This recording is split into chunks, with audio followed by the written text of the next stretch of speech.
بسم اللہ الرحمن الرحیم عن البراء رضی اللہ تعالیٰ عنہ قال کان رکوع النبی صلی اللہ علیہ وسلم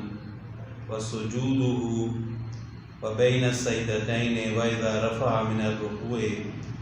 ما خلا القیام والقعود قریبا من السواء۔ نماز کے دوران ایک اہم رکن جس کو قوما کہا جاتا ہے، یعنی رکوع سے اٹھ کر سیدھا کھڑا ہونا، یہ ایسا رکن ہے کہ لوگ عام طور پر اس میں غلطی کرتے ہیں بلکہ سستی کرتے ہیں، یعنی رکوع کرتے ہیں اور اٹھ کر سیدھے کھڑے نہیں ہوتے، سجدے میں چلے جاتے ہیں۔ اور میں نے دیکھا ہے کہ ایسے لوگ جو 5 وقت کے نمازی ہیں، پابندی سے نماز ادا کرتے ہیں لیکن اس چیز کا خیال نہیں رکھتے، رکوع کرتے ہیں، رکوع سے اٹھ کر سیدھے کھڑے نہیں ہوتے، اس کو قوما کہا جاتا ہے، یعنی قوما نہیں کرتے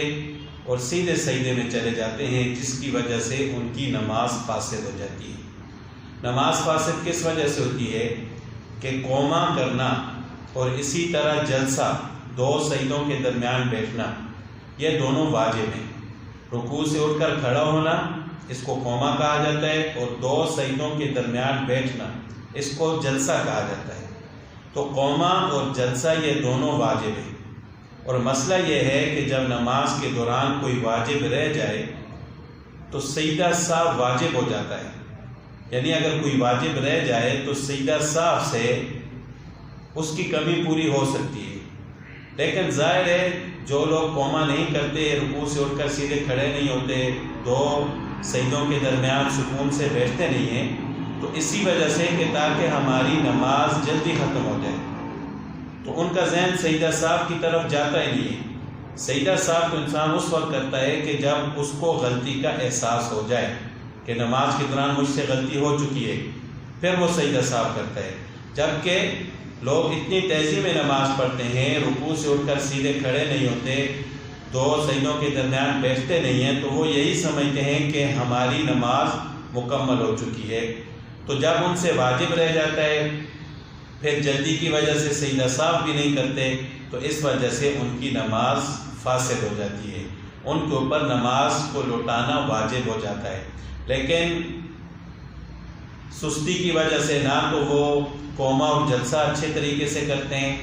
نہ ہی سجدہ سہو کرتے ہیں، اور نہ ہی دوبارہ نماز کو لوٹاتے ہیں۔ لیکن اس چیز کا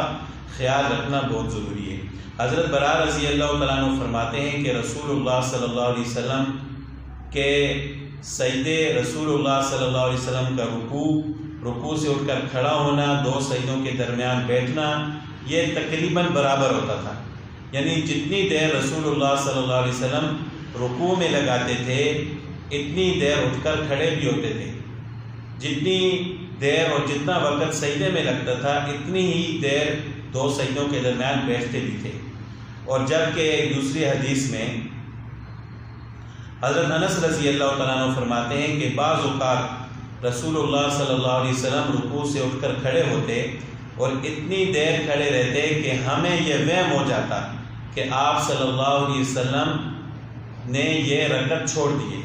یعنی اب رسول اللہ صلی اللہ علیہ وسلم سجدے میں نہیں جائیں گے، یہ رکعت ہی چھوڑ دی آپ صلی اللہ علیہ وسلم نے، اتنی دیر رکوع سے اٹھ کر کھڑے ہوتے تھے۔ لیکن اتنا زیادہ اگر کوئی کھڑا نہ بھی ہو تو کم از کم رکوع سے اٹھ کر اتنی دیر کھڑے رہنا واجب ہے کہ انسان کا جسم ساکن ہو جائے، اچھے طریقے سے اٹھ کر کھڑا ہو، سمیع اللہ لمن حمدہ ربنا لک الحمد سکون سے پڑھے، پھر اس کے بعد سجدے میں جائے۔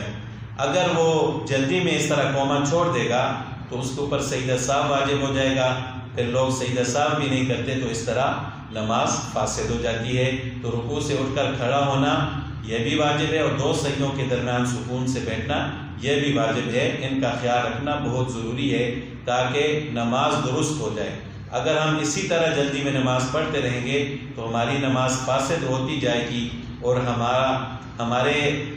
خیال میں بھی نہیں ہوگا کہ ہماری نماز فاسد ہوگی ہے۔ تو لہٰذا نماز کو سیکھنا، عملی طور پر اس کی پریکٹس کرنا بہت زیادہ ضروری ہے۔ اللہ تعالی ہمیں سنت کے مطابق نماز پڑھنے کی توفیق عطا فرمائے۔